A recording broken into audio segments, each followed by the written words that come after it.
Fuzzy Mud by Louis Sachar. Chapter 10, Wednesday, November 3rd, 2:26 a.m. Tamaya slept. Marshall did not. As much as Chad tormented him, he tormented himself even more. He lay in bed, desperate to fall asleep.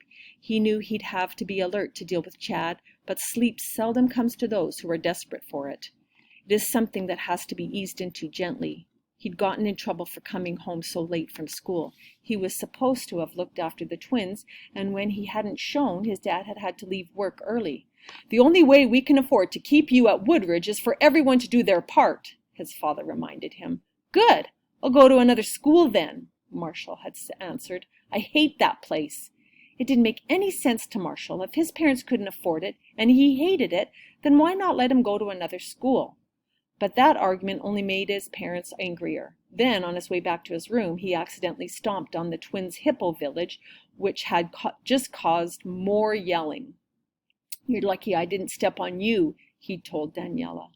The whole thing was his parents' fault, Marshall decided. His birthday was September 29th, and back when he was 4 years old, his parents had had to make a choice. Either he could start kindergarten as one of the youngest kids in the class, or he could wait a year and be one of the oldest.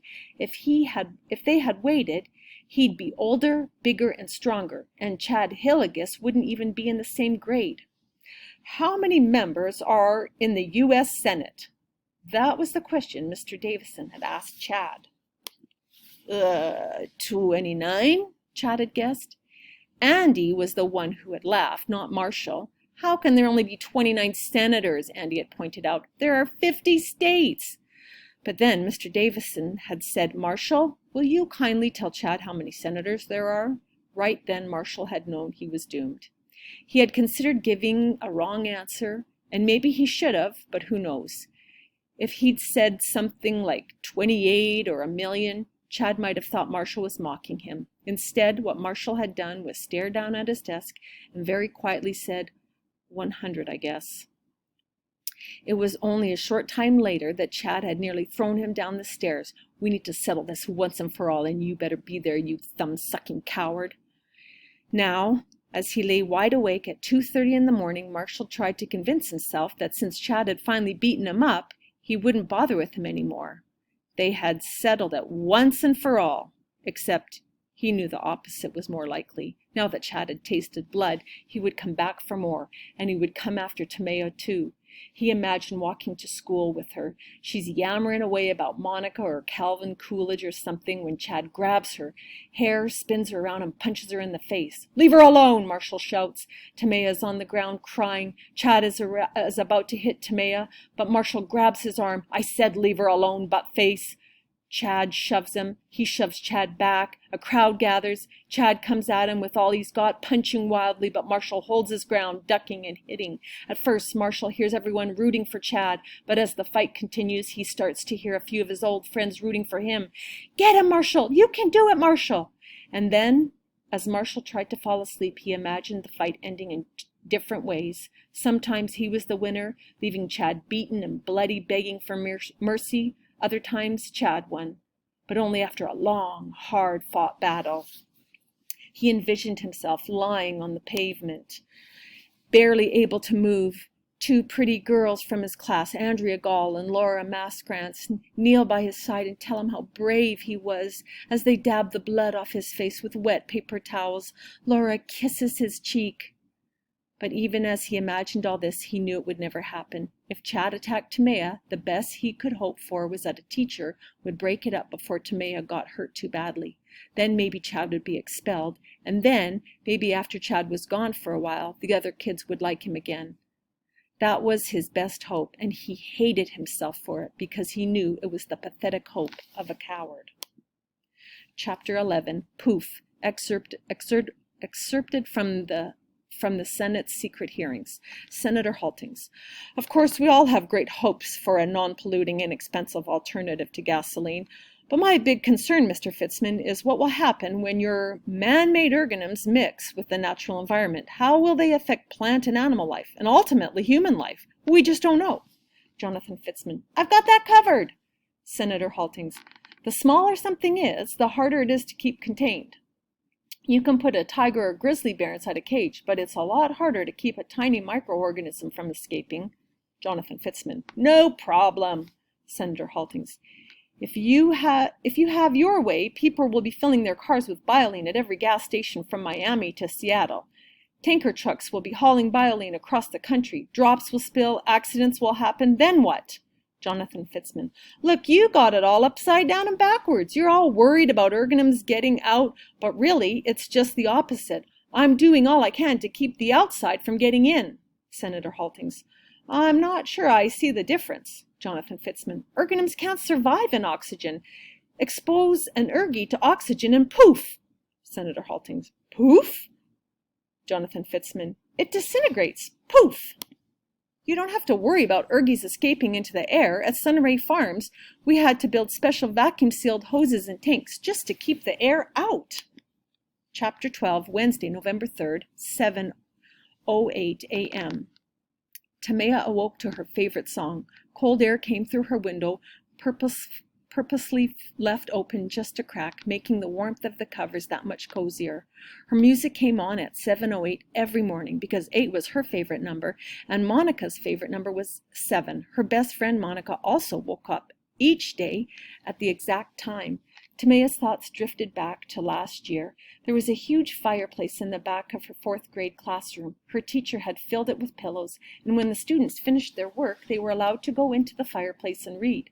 The fireplace was so big, there was room in there for at least 4 kids, and she and Monica were usually the first 2 back there, side by side, reading their books and trying not to giggle. As Tamaya was thinking about this, a growing sense of dread slowly crept into her memories. The image of the pillowed fireplace gave way to the woods, her torn sweater, and Chad, his cold eyes staring at her as he said, "You're next, Tamaya." Her hand tingled. She brought it out from under her covers to have a look. At first, she thought the rash had cleared, but as her eyes adjusted to the light, she realized the red bumps were still there, covered in some kind of powdery crust. There was powder on her pillow, too, and when she pulled back the sheets, she could see it all over the bed. It was a pinkish bronze color, the same color as her skin. She leapt out of bed and hurried to the bathroom. The powder washed right off, but the rash had spread. Red bumps coated her entire hand and continued down to her wrist. Some of the bumps had turned into blisters. Looking at herself in the mirror, she could see a crusty area on the right side of her face. She splashed it with water and then scrubbed the entire area very hard with a soapy washcloth and very hot water. There didn't appear to be any bumps on her face. It looked a little red, but that could have been from her scrubbing so hard. Her mother's jar of Miracle hand cream was in Tamaya's bathroom. The night before, she had dabbed a little bit on each bump and then gently rubbed it in. Now she went whole hog. She dug her fingers deep into the chalky ointment and pulled out a big glob of the stuff. She smeared it on thickly over the entire area. She returned to her bedroom, where she bundled up her sheets. Then she took them to the washing machine. She set the temperature gauge to hot. "You're washing your sheets now?" Tamaya spun around. Her mother was already dressed, wearing a cranberry-colored skirt and jacket. Her eyeshadow was the same color as her clothes. "Because of my rash," Tamaya told her, "so it doesn't spread." "Let me see." Tamaya held out her hand. "It looks a little better, I think," her mother said. Tamaya knew that was because it was covered up by the hand cream, but she didn't say anything. Her mother's breath smelled like toothpaste and coffee. "Tell you what," her mother said. "You tell Marshall I'll be picking you up right after school today. I can give him a ride home too, if he wants. But then I'm taking you to see Dr. Sanchez." Tamaya nodded, glad that her rash would be getting treated. 2 times 64 equals 128. 2 times 128 equals 256. She put on her backpack, positioning the straps so they covered the hole in her sweater, then walked quickly through the house and on out the door before her mother could get too good a look at her. She still didn't know how to explain the hole. She reached Marshall's house just as he was coming outside. He was wearing his old glasses. He had switched from glasses to contacts over the summer. She liked his glasses better. She had thought his face looked blank without them. "You're wearing your glasses," she said. He shrugged, then said, "I lost my contacts in the woods." "Oh, In her mind, she could see Chad slugging him in the face, his contacts flying out of his eyes, although she realized it might not have happened that way at all. She could see no bruises on his face. He just looked tired and washed out, like he hadn't slept for 6 days. He dragged his feet as he walked. On other days, Tamaya had to struggle just to keep up with him, but as they continued slowly up the sidewalk, she began to worry that they might be late. Her tingling sensation had become more of a prickling. It felt as if her hand were being stabbed by 1,000 very tiny needles. "Oh, my mom's picking me up after school," she told Marshall. "She's taking me to the doctor because I got a rash or something in the woods." She showed him her hand, but he hardly glanced at it. "You didn't tell her we went in there, did you?" Marshall asked. "No, because if you did, we'd both be in big—" "I said I didn't tell her." "Good." She can give you a ride home too if you want." "Yeah, whatever," Marshall said, but she knew he was glad for the ride, glad to be safe from Chad. They turned onto Richmond Road. There was a lot of early morning traffic, and once again Tamaya realized how much safer Marshall would have been if they had just walked home the usual way. She wouldn't have torn her sweater, he wouldn't have lost his contacts, and she probably wouldn't have gotten the rash either, she thought, although she wasn't really sure how she'd gotten that. As they walked alongside the woods, that feeling of dread she'd had when she'd first woken up returned. It seemed to grow a little heavier with each step. She couldn't pinpoint exactly what it was she was dreading. She didn't think she was all that afraid of Chad, as long as other people were around. It was something different, something worse. It was as if she knew something terrible was about to happen, but it was so bad her brain wouldn't allow her to think about it. They reached Woodridge Lane. "There is where I was supposed to meet him," said Marshall. There was an area of weeds and dirt between the sidewalk and fence. Tamaya figured that Chad must have climbed the fence and gone into the woods when Marshall didn't show up. "At least there would have been people around," Tamaya pointed out. "It was worse in the woods." "Don't remind me," he kicked at the ground. Tamaya felt sorry for him. She didn't like feeling that way. She liked it better when she used to look up to Marshall. "Chad's just a big jerk," she said. "I don't care about him," Marshall muttered. "A big fat jerk," she repeated, loud enough so that if Chad was hiding nearby, he would definitely hear her. They turned onto Woodridge Lane. The woods were on both sides of them as they headed toward the school. Tamaya quickened her pace. "We'd better hurry so we're not late," she said, but Marshall continued to lag behind. She walked faster and faster, and then something inside her made her want to run. It wasn't just the fear of being tardy. She felt scared, although of what, she didn't know. She was out of breath when she reached the line of cars backed up from the school. Only then did she stop running. She heard someone call her name. Marilee, Monica's little sister, was hanging halfway out the window of her mother's Mercedes, waving to her. Tamaya waved back using her left hand. She tried to keep her right one hidden. She waited by the curb as Marilee and then Monica climbed out of the car. "Where were you yesterday?" Monica asked. "I kept trying to call."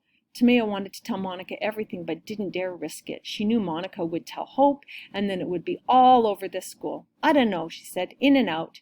"You need to get a cell phone," Monica told her. "You're not allowed at school," Tamaya reminded her. "You can use it after school," said Monica. "I was in and out too," said Marilee, "and then I went in again, and then I went back out."